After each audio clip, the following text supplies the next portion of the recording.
Vamos a pasar a otro tema importante y tiene que ver con la eficacia o no de la consulta previa en zonas alejadas dentro de nuestro propio país, sobre todo en las zonas de la selva peruana.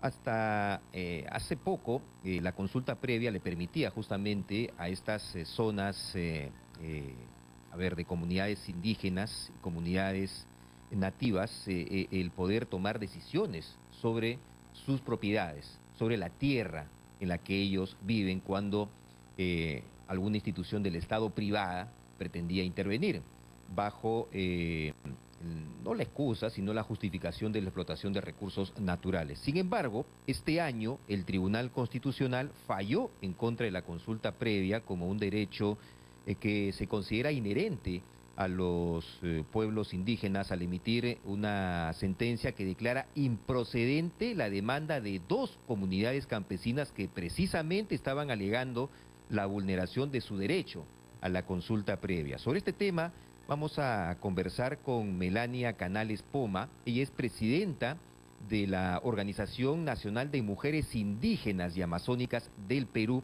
porque están demandando ante la ONU que se pueda respetar su derecho a la consulta previa, tal y como se establecía antes de esta sentencia que está generando un precedente negativo. ¿Cómo está, señora Canales? Bienvenida, exitosa. Buenos días. Buenos días, ¿cómo está usted? ¿Cómo está, todos los radio oyentes? Bueno, estamos aquí justamente para poder conversar sobre esta situación de la consulta previa en el Perú. Decía al iniciar este diálogo que se trata de un precedente, de un antecedente negativo para los intereses que ustedes esperan pueda solventarse, sustentarse cuando hacían uso de la consulta previa, ¿no es así? Bien, yo creo que en el Perú el derecho individual y colectivo se debe reconocer.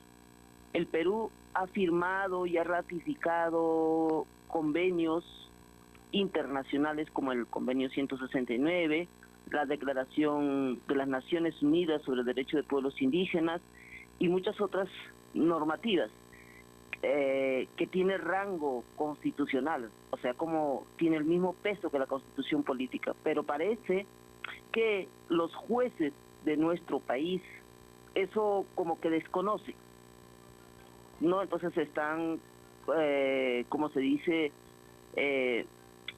obviando y no reconocer derechos colectivos de pueblos indígenas. Y cuando hablo de derechos colectivos, estamos hablando del derecho al territorio, el derecho, por ejemplo, a una educación, ¿no?, de calidad intercultural y bilingüe, el derecho a tener una salud intercultural también, y bueno, respetando sobre todo los modos y las formas de vida, o modos de organizarse de las organizaciones o en este caso de los pueblos indígenas del Perú, que bueno, actualmente existe 55 pueblos indígenas reconocidos por el propio Estado, ¿no? Entonces, y verdaderamente nos sorprende que los jueces no conocen estas normas, ¿no? Entonces, que quieren desconocer, y sentimos que en el Perú no hay justicia,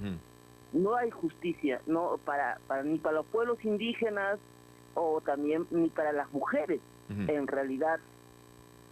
Al no considerarse entonces que la consulta previa, desde la decisión del Tribunal Constitucional, ya no tiene rango constitucional, no es un derecho fundamental protegido justamente mediante las acciones que usted ha estado comentando, ¿qué consecuencias ha traído durante estos últimos meses? Porque esta decisión del TC data de comienzos de año, de enero, si no me equivoco, ¿no?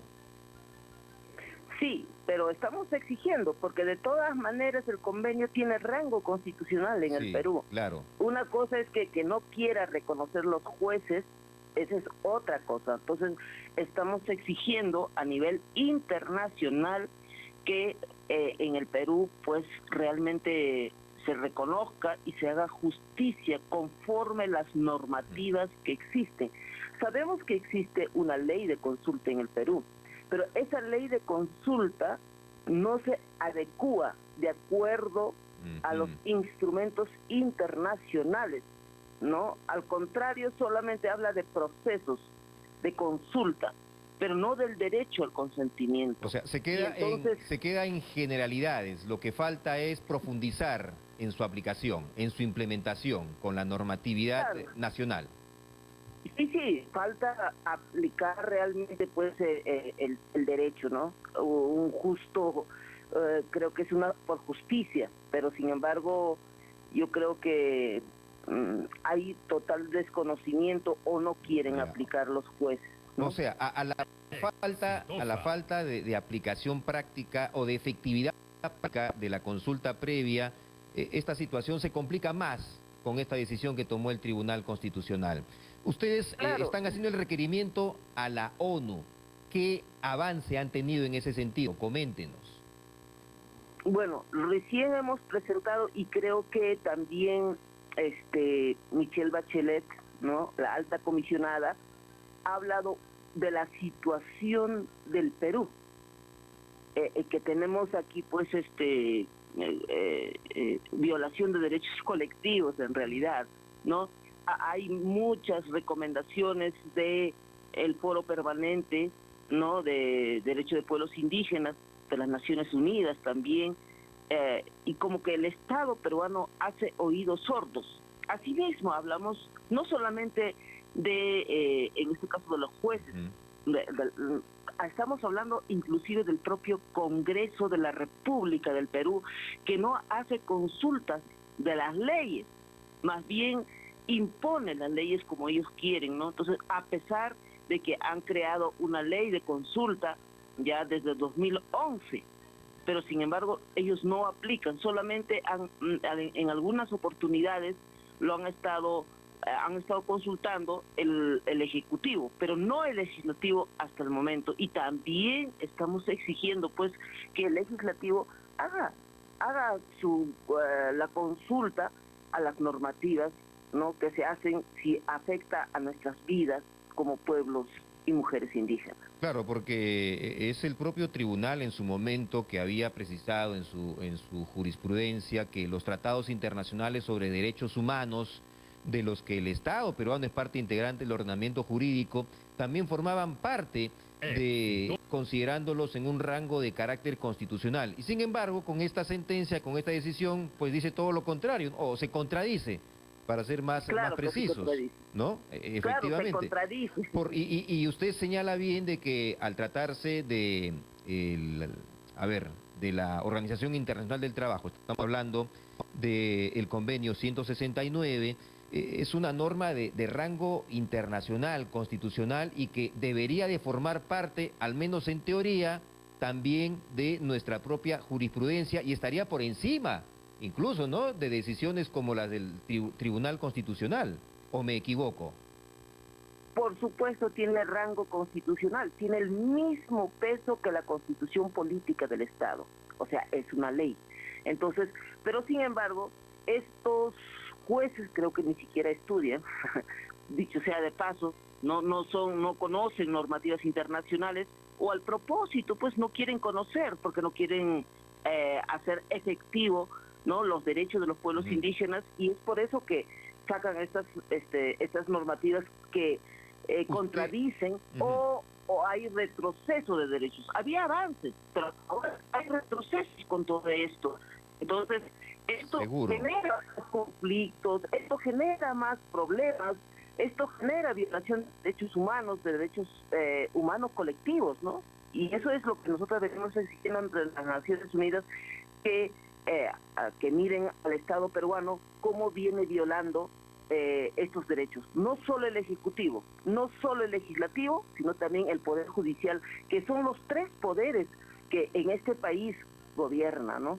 Ahora, ¿subyace, cree usted, algún interés adicional tras esta decisión que tomó el tribunal en su momento? Porque no solamente se trata del Estado peruano, aquí se favorecería también a grupos económicos interesados en la explotación de recursos en las tierras que son de su propiedad, de las comunidades indígenas, de las comunidades amazónicas. Por supuesto que hay intereses económicos. Si no fuera por intereses económicos, esto no se daría. ¿Me entiende?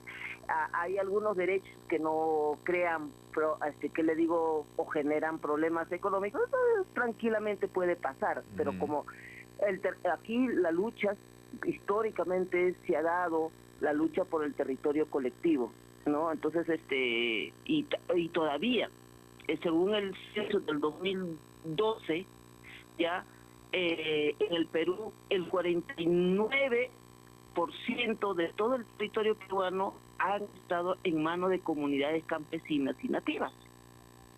No, es que quiere decir, lo administran y lo gestionan el territorio de forma colectiva. Y entonces, para muchos empresarios y para el Estado mismo, pues es complicado esto. No quieren reconocer derechos, simplemente no quieren respetar derechos. Entonces beneficia al gran empresariado.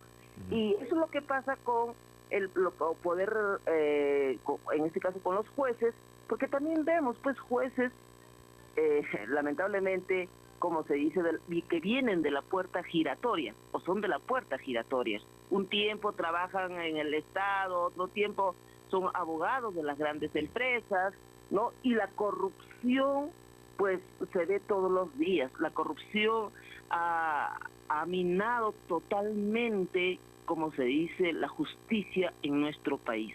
Muy bien, señora Melania Canales Poma, hay un largo camino ustedes que tienen por recorrer aún, pero la esperanza también es lo último que se pierde, aunque pueda sonar para algunos quizás algo muy superficial el decirlo de esa manera, pero ese es el camino que les corresponde seguir a ustedes por ahora. Vamos a estarlos acompañando y nos gustaría tener una comunicación más adelante para ver de qué manera se sigue avanzando en ese sentido para que puedan recobrar esto que es un derecho inherente, un derecho que les corresponde a ustedes como representantes de las comunidades indígenas y también de la Amazonía del Perú. Muchísimas gracias por estar con nosotros. Muy gentil, un abrazo. Gracias, muchas gracias. Seguimos conversando. Claro que sí, presidenta de la Organización Nacional de Mujeres Indígenas y Amazónicas del Perú en Radio Exitosa.